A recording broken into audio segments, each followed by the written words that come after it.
Hi, it's HardReset, and today I'll show you how to use functions key on HP ProBook 635.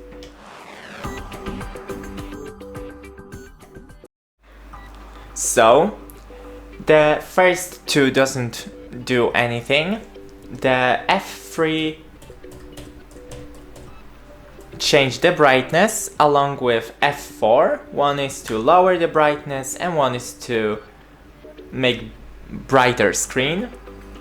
F5 mutes the volume.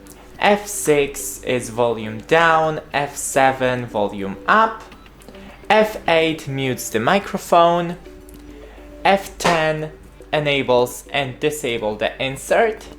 F11 enable and disable the airplane mode, and F12 if you have HDMI connected, it is to change the screens. That's it, don't forget to leave a like and see you in the next one.